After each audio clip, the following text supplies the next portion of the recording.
Hi folks, I'm Alan Watt, and this is cuttingthroughthematrix.com. You can also find me at alanwattsentientsentinel.eu. It's July the 12th, 2007. Sometimes when you are a one-man band, you have to reflect back to where you plan to take things within your own life, which affects the lives of other people. And it's so easy today in this present phase of massive change, very quick progression along this pre-planned route. We call it civilization towards the great society. Now it's called the global society. Many names down through the ages for the same thing. That rather than simply discuss the trivia that the media does out to us every day, so we all talk like little rats in a laboratory, wondering what the technicians will do to them when they come in to work in the morning. Will they inject us? Will they put electrodes in our brains and shock us? And all this kind of thing. That's all we're given, really, is from the media. Is stuff to occupy our minds so as we chatter. And when we chatter, we lose touch with our deeper selves, where your intuition lies, and where information of all kinds is stored deep within the mind.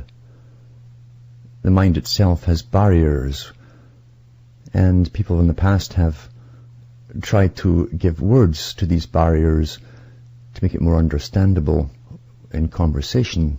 So we have subconscious and we have unconscious, and different stages between even those. The conscious mind, which is still a mystery to many of those who wish to control us, and that's the reason they're trying to bypass the usual techniques of simple indoctrination and repetition. They're trying to bypass it by literally taking over your mind directly via the coming brain chip technology, interfacing with a computer, the initial reason that they gave us the computer in the first place. We're being trained to go from one mousetrap to the next and to the next, very simply, in fact, as it appears to the public. However, much planning and discussion went into all of this technology long before the public heard the word computer. When they showed the public giant computers and governmental agencies with the big machines the size of Coca-Cola machines, and tapes whirring round and round, that was to mislead you. Now, those folk who worked in those offices also thought they were using the latest technology, but technology always has different layers and levels into high secretive levels, ongoing in parallel, in tandem, side by side at the same time. The trick is to make you believe that you're being told all there is to know. In reality, you're being told all you need to know. And that being decided by those that say that they are your betters. They gave us the computer and made sure that everyone knew from the very first computer sold to the public there would be porn on it, lots of pornography. That was the bait to get everyone into it, of all ages and genders. And it's worked very well. It was an imperative to get everyone hooked on it. Then to the iPod, then combination with iPod, cell phone, etc., right down to the next step, which is, you know what, it's a brain chip. Why bother having a cumbersome thing stuck to your ear when you can have a chip? An interface is so convenient, and through convenience we shall give up our last vestige of our own ability to even be an individual. Most have really already given it up and didn't know it. Most people truly are composites of all their indoctrinations and downloading of opinions by experts and educational authorities. The same educational authorities that at one time would condemn you and ridicule you if you said the world was round. And we know, of course, they told people that the world was flat because it said so in the Bible, in the four corners of the world, etc., etc. And you couldn't contradict that, even though those same people in the Vatican had the archives of even the ancient Greek philosophers who discussed the fact that the world was round, and they got it from the Egyptians who also knew that. But yeah, they can tuck away reality and change it for one era to the next by hiding truth and giving out a new truth.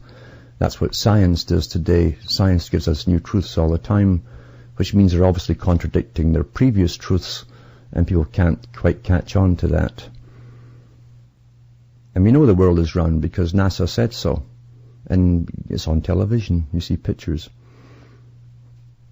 It's terribly easy to control a world population by ensuring that all information is coming from the same source. And all you have to do is to employ thousands of people to write the same stuff and parrot the same stuff, from media to professors all the way down. And there's no one to contradict them with a voice. To get a voice, you have to have money, big money.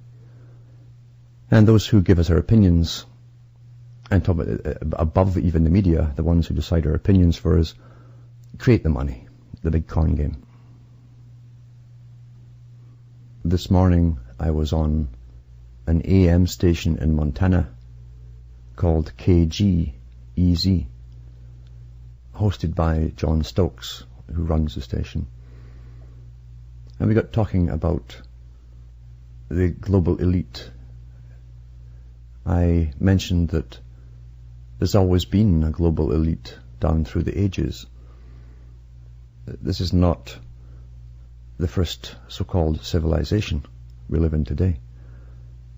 You go back as far as money goes and you'll find the same hereditary families running different countries with their headquarters in different cities across the world at different times, because they built empires up and lived in them.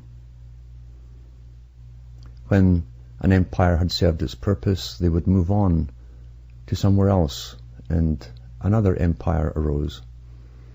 Because you see, all armies that conquer anyone need money. And who runs the money but the same bankers? You'll find the global bankers were working in the old world, in the ancient world, in the writings of the ancient Greeks. You'll find that some of the top philosophers, like Aristotle, happened to be married to a daughter from one of them from the Middle East. There's nothing new under the sun, as they say, the only difference being we're at a stage of a global empire.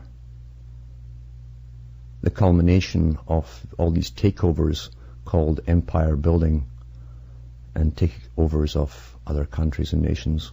The absorption, really, how they absorb countries into them down through the ages.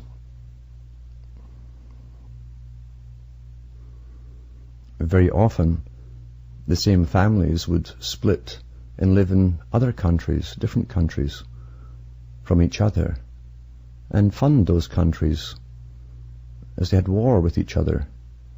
Because war is a method of necessitating the very existence of government. This is part of their ploy. And who owns a government but the same people? Because everyone runs on money in this system. Everyone, down through the ages.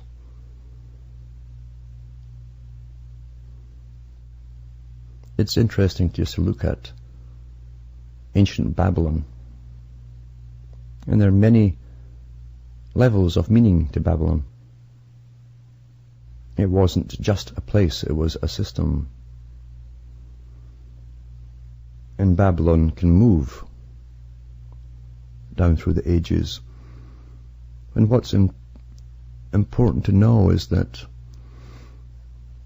with the higher belief system that runs the occult societies at the top, the higher occult, not the nonsense that everyone at the bottom pay their way into and get a few passwords and they learn to sit in their backsides and meditate and all this stuff, or find their spirit guide or whatever.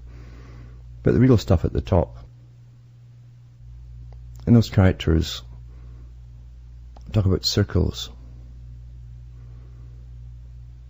One of the most ancient symbols being the one of the serpent eating its tail. Again, many different levels of meaning, which I can't go into right here. But when the ancient Egyptian nobility wore the aureus, the serpent in front of their skull, their head, as a third eye almost, it was on a band around their head, the circle, representing the same thing of completion. Meant the universe was contained within the mind of the person who had been taught, who was wise as a serpent, and who also guarded his mind from extraneous nonsense. The extraneous nonsense was only for the public, because they would be given a different reality from those in the know. But circles are very important, since they studied the ancient stars, because the ancient brotherhood studied the movements of the moon, the sun, the stars, and they graphed it all, they drew it all out in charts. Circles are important. Not everything does travel in a complete circle, but circles are important to do with time. Getting back to Babylon being a system, they say that everything starts with a point. To start a circle, a straight line, whatever, a journey. But we've completed a circle. It's interesting to see that Halliburton Corporation, the official, obviously, it's an official, authorized, massive planning corporation that deals with receiving the massive grants from the military-industrial complex to build things across the world, mainly through subcontractors. But they oversee it.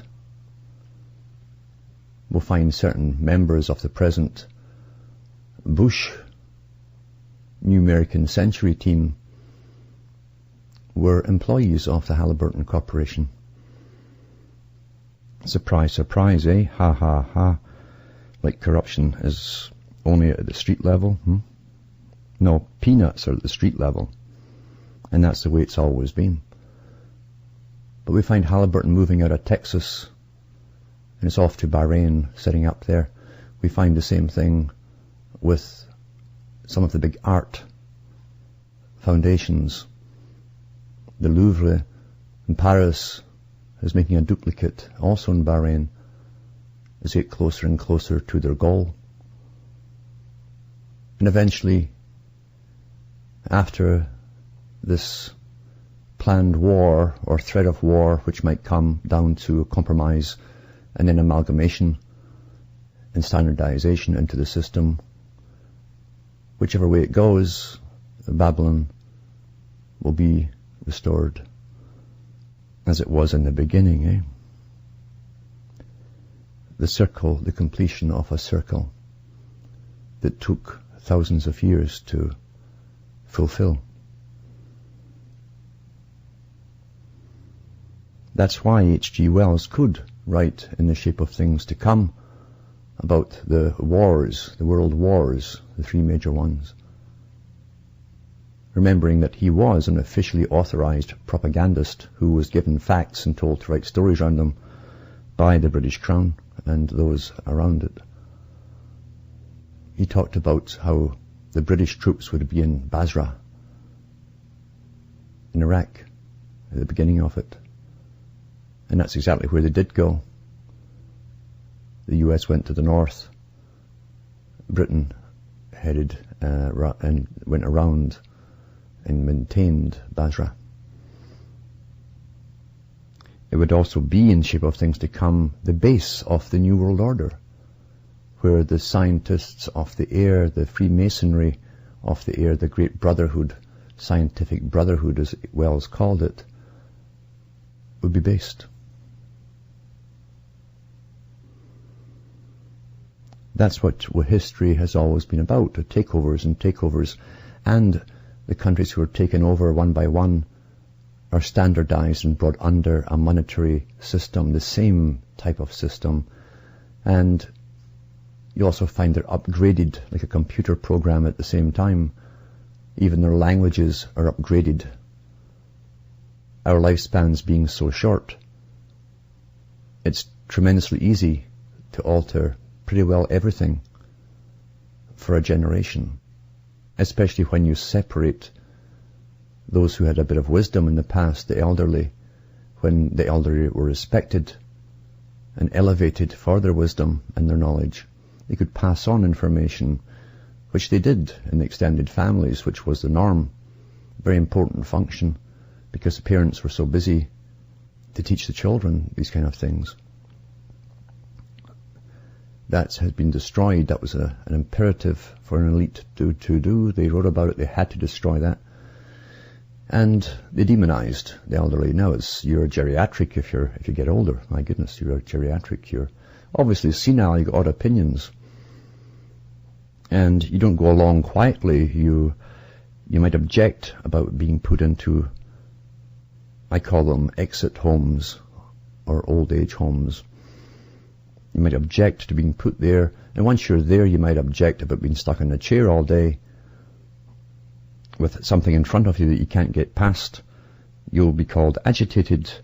Now, a younger person might be able to vocalize and be respected, but an elder person saying the same thing is automatically discounted, because everyone's been indoctrinated that the elderly somehow don't know.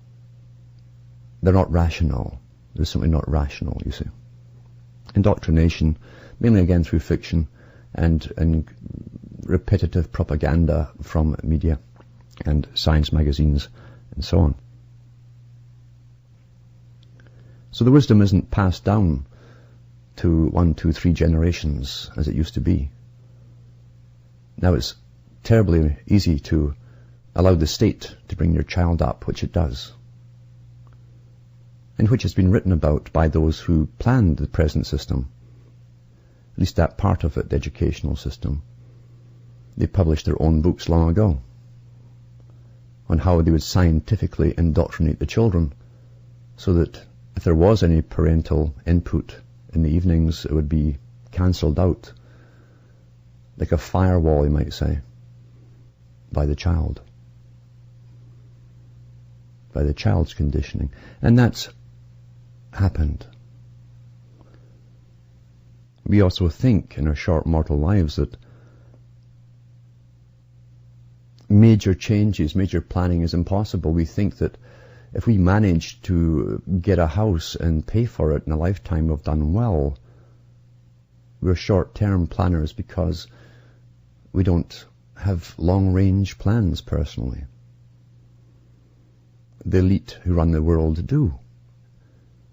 And the information is all recorded and written down and passed on to the next generation of the elite, who continue the big building projects of the builders, the real builders of society, the real Masons, the structure of society, which we all take for granted as being normal because you're born into it. It must be normal.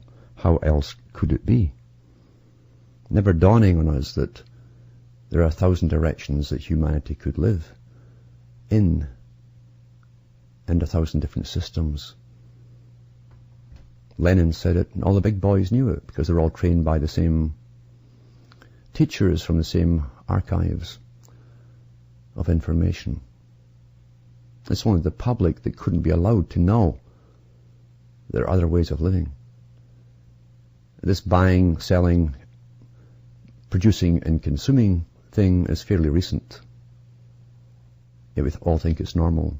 We, like trained rats, we work and put up with jobs we wouldn't normally do if we had a choice. Only because we can reward ourselves with some toy or something, some pleasurable thing at the end of a month. Just simple reward, very Pavlovian, simple to do. And everyone's been trained that this is normal. Do any of you have the ability to say, my great-great-grandchild will be running the bank of whatever it's called in 100, 200 years' time? No, it wouldn't even dawn on you. You'd be lucky to have your child resemble you in any way at all today, because they are scientifically indoctrinated through their education and through the media. And once again, modern books will tell you, oh, that's normal.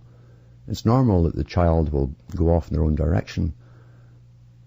Yet you go back before the industrial era, and for centuries people lived on the land. And each generation grew up singing the same songs that had been in existence for hundreds of years, liking them, enjoying them, identifying with them.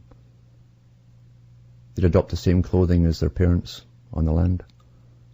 They didn't have a fashion industry then, at least in those countries in the West. Not for the ordinary people.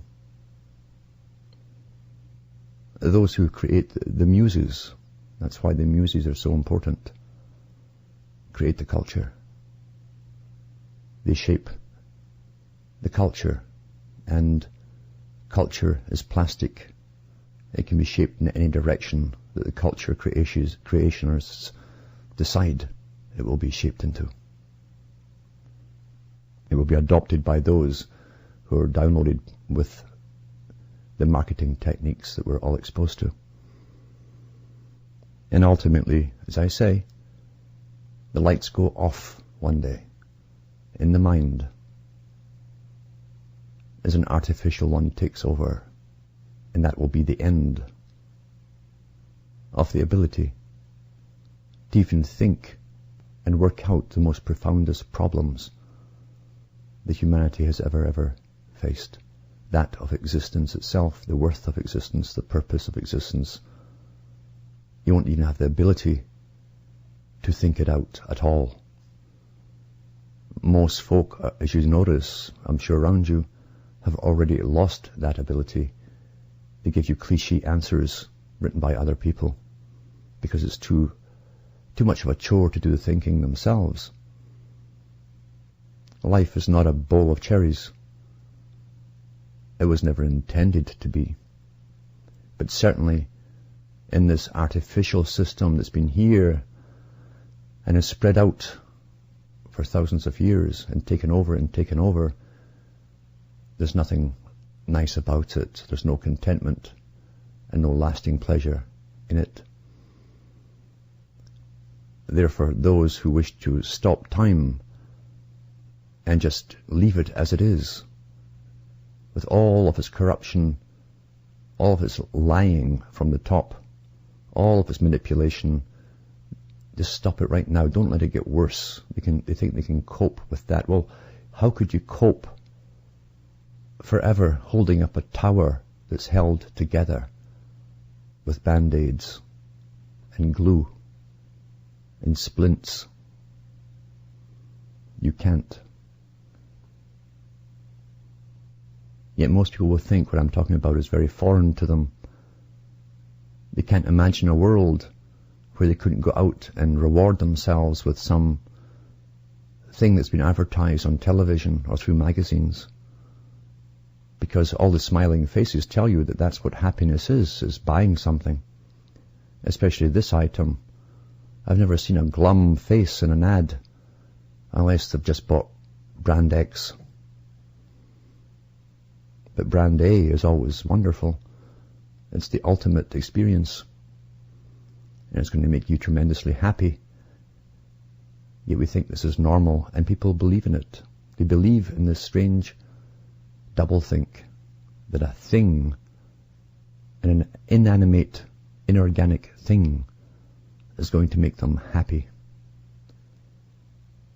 And in their pursuit of this deviant culture, they will destroy those around them to get those inorganic, dead things. They'd rather destroy people and each other than their ideas, the deviant ideas, which must be deleted like a virus in a computer if there's to be survival at all. You can't decide to fight something or save something unless you know what you're fighting to save.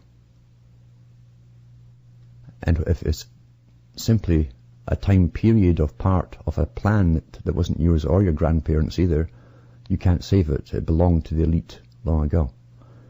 You can't save it. Therefore the whole deck of cards comes crashing down. If there's some miracle and there's anyone who survives this with an intact, sentient mind and memory, then they would know they could never ever emulate or go back to this system again. Because there's nothing humane in it. It's a cold-blooded system. It's one huge business that exploits everyone in it. It's a business which makes everyone in the business exploit someone else below. Until we have a whole bunch at the bottom that can't survive in it. And they're called useless eaters and wasters because they can't produce and consume. Is that the function of life? Well, someone in this system high above has decided that that's what it is. And they also have been writing about it in their top economic books since the 1700s. That they wouldn't tolerate extra mouths, useless mouths to feed. Look at the mess society is in. Everyone is isolated from everyone else, except when they're drunk and in the flesh markets of nightclubs or wherever they go to. But when sober, they can't communicate. They act like robots towards each other, separated. They have a culture which promotes all kinds of deviances and crime. And when I say crime, I mean that which hurts other people around them. The elite like this because they can use that excuse to hire armies, basically, which they call police forces today, to control everyone else. That's the real reason they allow it to go on and encourage it, in fact. This merry-go-round of the legal business in society. They knew thousands of years ago you couldn't cram people into a city, an artificial structure where they can't produce or feed themselves and expect sanity. You can't have it in a city. It's artificial. It's unnatural. Yet that's the very project which they plan to use for thousands of years to get us all into, ultimately, now they call them habitat areas. All species, every species of animal will become deviant when you cram it into confined areas and the population meets a certain level. They turn on each other. That has always been known. So why are they doing it? Because their plan through science was always to dominate and conquer through science until they wouldn't need all of those people or their labor or their energy to bring about their ultimate goal, their plan to dominate a planet they'll eradicate them eventually under the guise of there's too many of them. And it certainly will appear that way when they're all crowded into confined areas called habitat areas. The elite, of course, won't live in the same habitat areas. And there'll be exemptions too for the higher bureaucrats all serving the system. In fact, was done already on the Soviet model, basically the same system. It was done that way too in the Soviet regime, where the bureaucrats could have the use of dachshunds in the country and servants, where the peasant class were in the cities, overcrowded and decrepit, cheaply built buildings. Not much different really than the West. It's odd, isn't it, that they can always find trillions of dollars or whatever currency, whatever con game they use in whatever country, they can find it in times of war, when right up to the war they're always broke and they can't put out money for the essential things for the people. Isn't that odd? It happens all the time, down through history, and no one wonders why. It is often difficult for people to understand that an elite would appear to make the whole system completely dysfunctional if they wanted to conquer us all. They don't realize or understand the nature of generational and intergenerational and psychic or psychological and psyop operations. They certainly don't understand or know their histories of order out of chaos. The time between ages that is brought about to bring in a new system, because that's precisely what you do, is to break all bonds, to break the traditions that you're used to. That's why in all modern towns and cities, buildings don't last very long. At one time, you could grow up in a city and walk past the same buildings that your great-grandparents walked past when they were children. It gave a sense of continuity and belonging. When they can sever that continuity, they sever a hold that a reality has upon you, a natural phenomena has upon you. When they create a loss of roots and a lack of tradition, people become neurotic. The masses become neurotic, and that in turn will prepare them for collective hysteria. We already see this happening with all bizarre stories about the aliens are coming and it's written in the stars. They bring back all the old stuff. In ancient times it was the gods returning, and it was written in the stars, and it's all being recycled once more as the people are ready for it. It wouldn't have worked 100 years ago or 200 years ago. You have to prepare the minds and generations to accept it, and that creates the possibility to believe in it. And sure enough, those are sent out there to propagate this kind of stuff over again and mislead the people. And it works at the end of an age. So they become hysterical, really. And a collective hysteria really calls for collective therapies. That's why you have a massive business that's taken over from the old religions. This business is psychotherapy, psychiatry, yoga, 1 million meditation schools, all these band-aids to try and cope, and all these self-improvement things and coping with stress that they get taught in business now. They don't say, let's decrease the stress. No, you're supposed to upgrade yourself to cope with more stress. All the while knowing at the top There's only so far you can go before you break. A collective therapy always takes away your rights. It abolishes rights and freedoms. That's always the therapy that's given when society becomes neurotic, neuroticized and hysterical. With the abolition of liberty comes the terrorization of the public. That's what develops out of it. The modern society resembles a lunatic asylum, and it's going to get worse. What I'm saying here is known and has always been known in higher quarters. It's known by those who are bringing it about.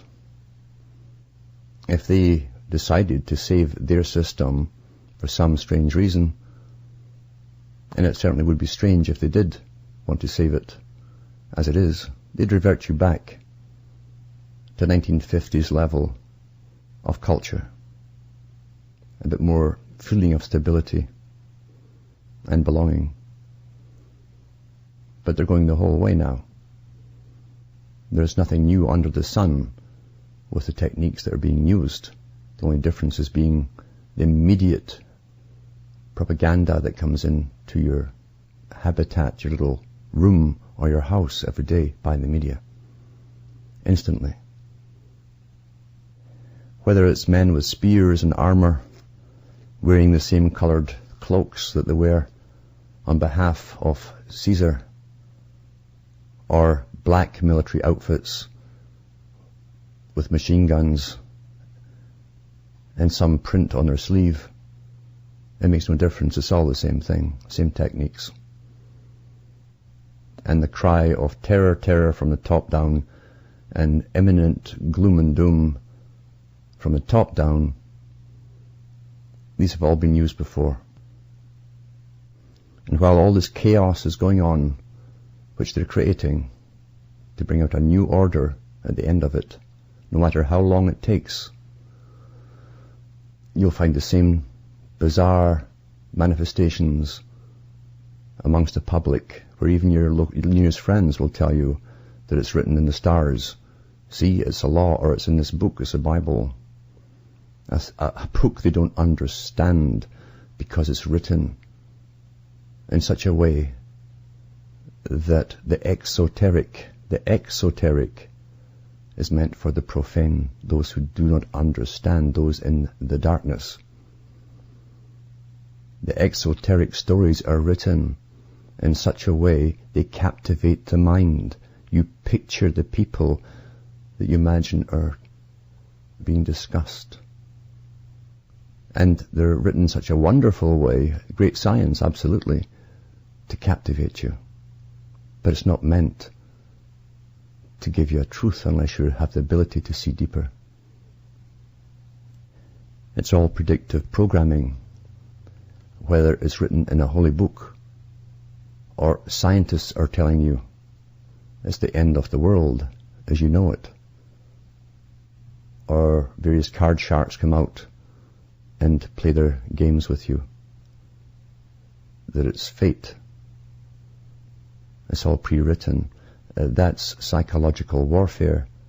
Therefore, if you're not in control of yourself, since you're just an object of forces, then it's game over, and that's what you think, it's game over. I can't do a thing. You're beaten already before you start. All sciences which are understood at the top, all symptoms of the age, which is promoted by the top. And by the top, I'm not talking about the guys you vote into office. To say that we simply have many families of power and influence running the world, and to say that they're just psychopathic is putting it mildly. There is also archives of material stretching back for thousands of years, which the regular public are never given access to, and they don't even know they exist, in fact. everything that makes you who you think you are, including your language and the spell cast by spelling, is coded. That's how far and deep it goes, and much deeper. To program a computer, you must know its language. You must know its logic. In fact, you create the language to suit the logic, and you can also alter perception. In other words, in a human being by the same process, by what you feed in and the language you use. Many things influence people on a subconscious level, because the subconscious is able to see beyond your regular organ feedback and store that to the side. The conscious mind wants things in a hurry. They want everything, especially today, to be quick and easy and spelled right out for them. And it certainly is, in more ways than they know. In all ages, the symbols of saviors have been pretty well the same. The symbols of life itself, meaning more than just the physical realm, have been the same. And from the world tree to the Savior that's nailed on a tree, a Savior who is both the horizontal and the vertical being that which climbs towards higher thoughts and spirit, you might say, and the vertical and the horizontal being the world of matter. The outstretchedness of all extremities means to the four corners of the globe. It's the same in all ancient religions and the symbologies in all times and ages and places. It doesn't matter if it's Brahma or a Messiah. It's the same thing, because it always meant the inner man that has to go through stages, because the inner man is all things, and you're experiencing all things, including all the mistakes that you make too, which are all learning experiences, as long as you do learn from them. Many decide not to. Yet without knowing yourself, you will never understand anything else. You will not understand anything else. And neither is it necessary to become a judge on others who are going through what you have done in the past and have decided you would no longer do. The original religions were given as a starting place. It's always the same starting place that's always immediately corrupted by the elite. In order to gain power and control, or retain power and control over the people. And towards the end of an age, the exoteric is concretized. And that's why it makes no sense to lots of people, except those who dogmatically cling to the exoteric, believing that somehow they're superior, really through fear. They cling to it. Anyone who truly needs to be told week after week of how to be good to other people has a problem if they need a book to read it from. It means they have not progressed themselves as individuals, not because it's written somewhere. We're at a stage where people have to decide what life truly is about. We know what the elite have chosen, and we know what all their masses of bureaucracy has concluded, and that they have the right to plan our lives for us. They've decided what our purpose is or is not. And the servants have become the masters. The servants who become masters are always control freaks, dedicated to their positions and status, and what they see as a cause, their own cause. Collective cause, of course, because bureaucrats lose their individuality in their work. They become neuroticized and plan very crazy things, which they will speak about with straight faces to each other, and repeat their neologisms because they always dream up new terminology, like it were a new religion they were discussing amongst themselves for an elite. And no matter how preposterous their new ideas are, if anyone were to laugh, they'd be demoted or fired. It's insanity. Things are not meant to go on like this much longer. They're not planned to go on like this much longer. The mayhem that's predicted by the Department of Defense in Britain, and remember, that's only part of NATO. All NATO countries, this chaos that they see coming, because they're making it happen to a timetable. After all, it's one huge business in this world, and they must stick to their timetables. They're going to make it all happen.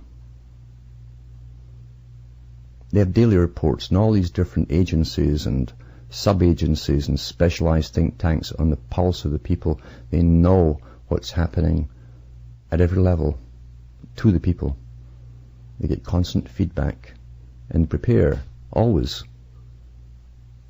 to maintain control over the people under every possible foreseeable circumstance.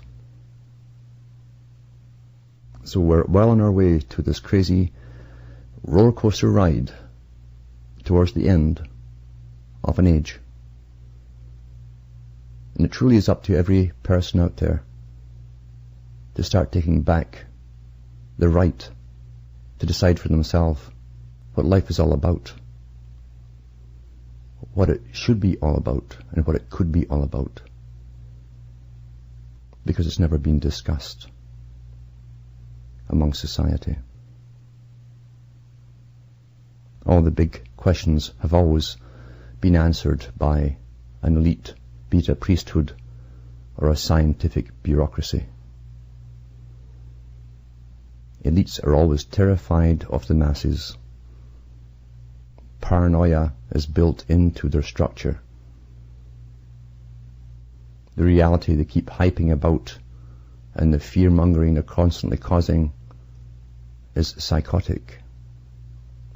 And they intend to get the world's population into the same psychotic state and frame of mind if we allow it. There is so much to do and so little time.